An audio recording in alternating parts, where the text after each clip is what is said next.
Hi friends, welcome to my YouTube channel. I hope எல்லோரும் நல்லா இருக்கீங்கன்னு நினைக்கிறேன். இன்றைக்கி வந்து பார்த்திங்கன்னா மட்டன் சுக்கா தான் செய்ய போகிறோம். வாங்க எப்படி செய்யலான்னு பார்க்கலாம். ஒரு கடாய் எடுத்துக்கலாம். அதில் வந்து பார்த்திங்கன்னா ஆயில் ஆட் பண்ணியிருக்கேன். இதில் வந்து பார்த்திங்கன்னா பட்டை, லவங்கம், அந்த ஸ்பைசஸ் எல்லாம் ஆட் பண்ணியிருக்கேன். பிரிஞ்சி இலை வந்து ஆப்ஷனல் தான், உங்களுக்கு வேணும்னா நீங்கள் ஆட் பண்ணிக்கலாம்.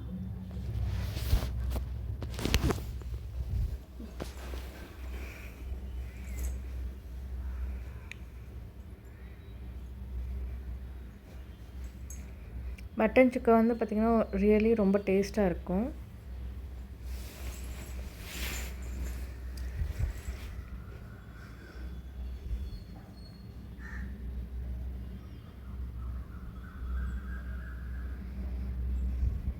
மட்டன் சுக்காவுக்கு வந்து பார்த்திங்கன்னா கருவேப்பிலை வந்து கொஞ்சம் அதிகமாக ஆட் பண்ணிக்கோங்க. டேஸ்ட் வந்து நல்லாயிருக்கும்.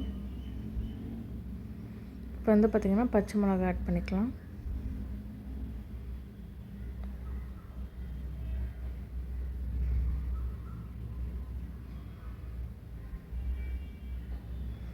இப்போ அது நல்லா வதங்கட்டும்.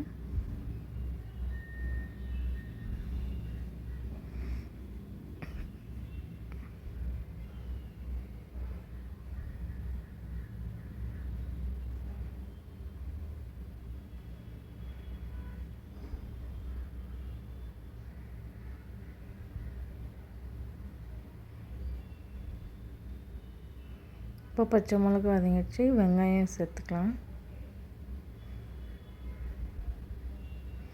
இன்றைக்கி வந்து பார்த்திங்கன்னா வெங்காயம் வந்து நான் இதுக்கு வந்து பாதி வந்து சின்ன சின்னதாக கட் பண்ணி எடுத்திருக்கேன். இன்னொரு பாதி வந்து அப்படியே முழுசாக ஆட் பண்ணியிருக்கேன்.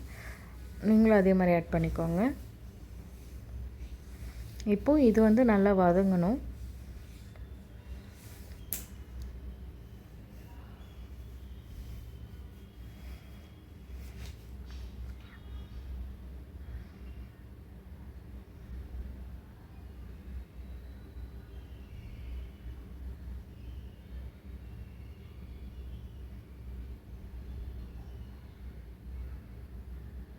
இப்போ நல்லா வதங்கிட்ட அப்புறம் நம்ம வந்து தக்காளி ஆட் பண்ணிக்கலாம்.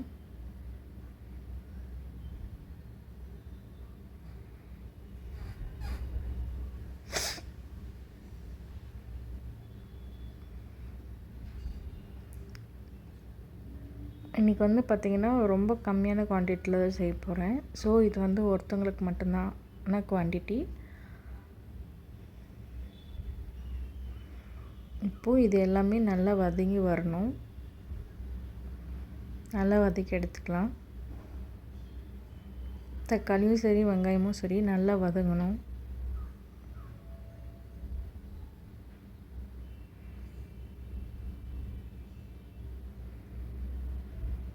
சிம்மில் வச்சுட்டு நீங்கள் வந்து வதக்கி விட்டுட்டே இருங்க. ஸோ அது வந்து ஒரு கன்சிஸ்டன்சியில் எல்லாமே ஒன்றா மிக்ஸ் ஆகிட்டு வரும். அந்த ஸ்டேஜில் நம்ம வந்து மீதி மசாலாலாம் ஆட் பண்ணிக்கலாம்.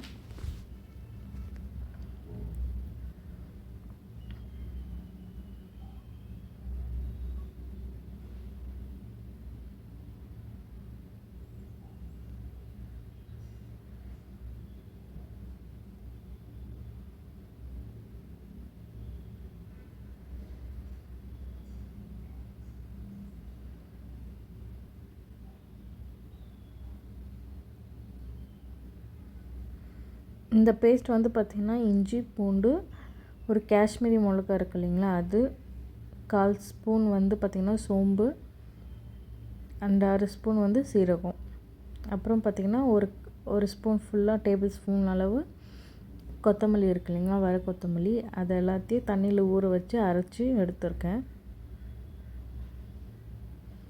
ஸோ நீங்கள் மட்டன் சுக்கா செய்யும்போது அந்த அரைச்ச பேஸ்ட்டோட வீடியோ நான் உங்களுக்கு காமிக்கல. ஸோ நெக்ஸ்ட் டைம் செய்யும்போது அதோட வீடியோ உங்களுக்கு நான் காமிக்கிறேன்.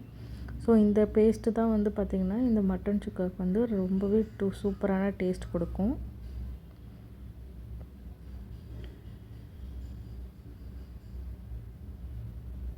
நீங்கள் மசாலா அரைக்கிறதுக்கு முன்னாடி இதெல்லாமே தண்ணியில் ஊற வச்சுட்டு அரைச்சிங்கன்னா அது சீக்கிரம் அரைஞ்சிரும்.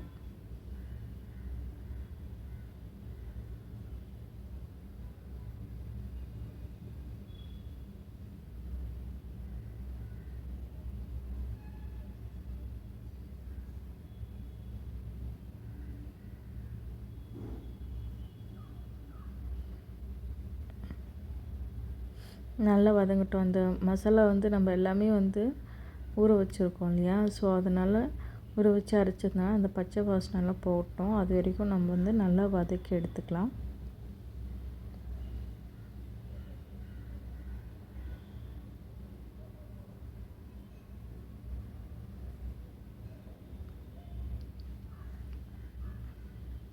உங்களுக்கு பார்க்கும்போதே தெரியும், தக்காளி, வெங்காயம், நம்ம அரைச்சி ஊற்றின மசாலா எல்லாமே ஓரளவுக்கு மிக்ஸ் ஆகி வந்துட்டுருக்கு. இந்த ஸ்டேஜில் வந்து பார்த்திங்கன்னா நான் உப்பு ஆட் பண்ணிக்கிறேன். நான் இப்போது இந்த மசாலா எவ்வளோ தேவையோ அவ்வளோ உப்பு மட்டும் ஆட் பண்ணியிருக்கேன்.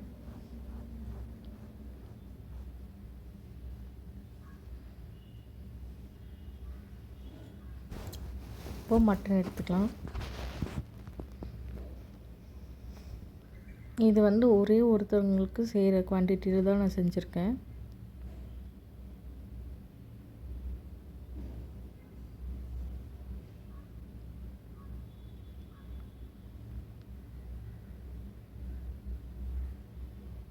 நீங்கள் வந்து மட்டனை வந்து குக்கரில் தனியாக வேக வச்சுட்டு கூட செய்யலாம். நான் வந்து அப்படி வேக வச்சு சேர்க்கல, நான் அப்படியே சேர்த்துருக்கேன். பிகாஸ் நான் சிம்லேயே வச்சு அதை வேக வைக்க போகிறேன். அண்ட் ஆல்சோ வந்து பார்த்திங்கன்னா தண்ணியும் ஆட் பண்ண மாட்டேன்.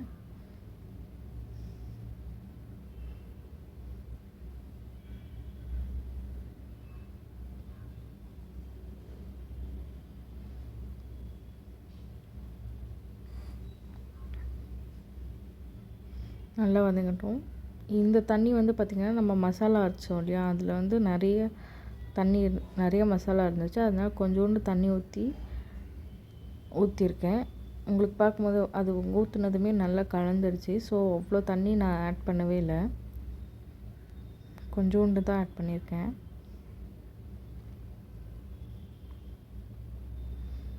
நீங்கள் இந்த மாதிரி செஞ்சு பார்த்திங்கன்னா உண்மையிலேயே வந்து பார்த்திங்கன்னா மட்டனோட டேஸ்ட் வந்து பார்த்திங்கன்னா ரொம்ப சூப்பராக இருக்கும். நீங்கள் நெக்ஸ்ட் டைம் செய்யும்போது மட்டன் நம்ம இதுவரை குழம்பு தான் நிறைய சாப்பிட்ருக்கோம். நீங்கள் மட்டன் சுக்கா சாப்பிட்டு பார்த்திங்கன்னா அதோட டேஸ்ட்டே வந்து ரொம்ப டிஃப்ரெண்ட் அண்ட் வந்து சூப்பராக இருக்கும்.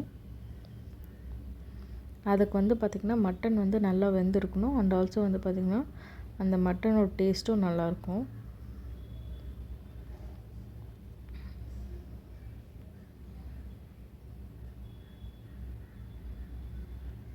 நீங்கள் இந்த மாதிரி மசாலா ஊற்றி செஞ்சிங்கன்னா நம்ம சாப்பிட்ற மட்டன் வந்து பார்த்திங்கன்னா ரொம்ப ஹெவியெல்லாம் தெரியாது, ரொம்ப லைட்டாக தான் இருக்கும்.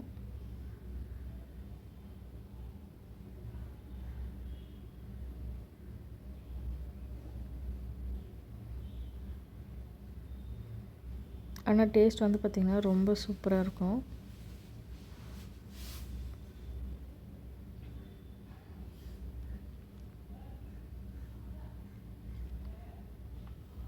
இது வந்து பார்த்திங்கன்னா மல்லித்தூள். எந்த நான்வெஜ் ஐட்டம்ஸ் நீங்கள் செய்யும்போது மல்லித்தூள் ஆட் பண்ணிங்கன்னா உங்களுக்கு அந்த ஸ்மெல் வந்து கொடுக்காது. அதை தவிர்த்து உங்களுக்கு அந்த மட்டன் சிக்கனோட டேஸ்ட்டு தான் எடுத்து கொடுக்கும். ஸோ நீங்கள் வந்து எந்த ஒரு நான்வெஜ் செய்யும் போதுமே வந்து பார்த்திங்கன்னா மல்லித்தூள் ஆட் பண்ணிக்கோங்க.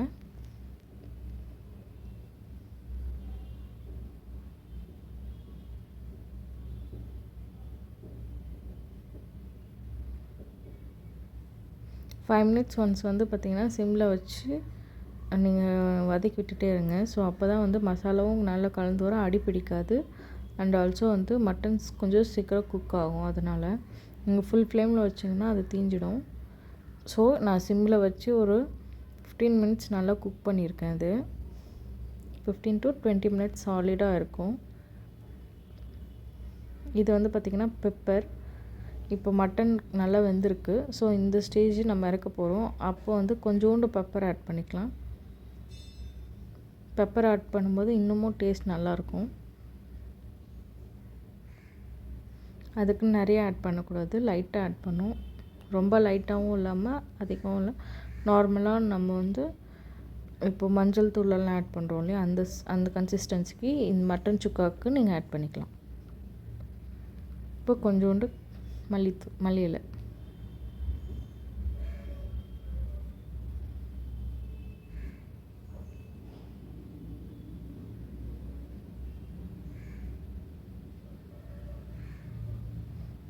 அவ்வளோதான், சூப்பராக ரெடி ஆகிடுச்சு. நீங்களும் வீட்டில் செஞ்சு பார்த்துட்டு எப்படி இருந்துச்சுன்னு சொல்லுங்கள். உண்மையிலேயே வந்து டேஸ்ட் வந்து ரொம்ப சூப்பராக இருந்துச்சு. நீங்கள் சிக்கன் எடுத்துக்கிறதுக்கு பதிலாக மட்டன் எடுத்துக்கிட்டிங்கன்னா உங்களுக்கு வந்து ஹெல்த்துக்கும் ரொம்ப நல்லது.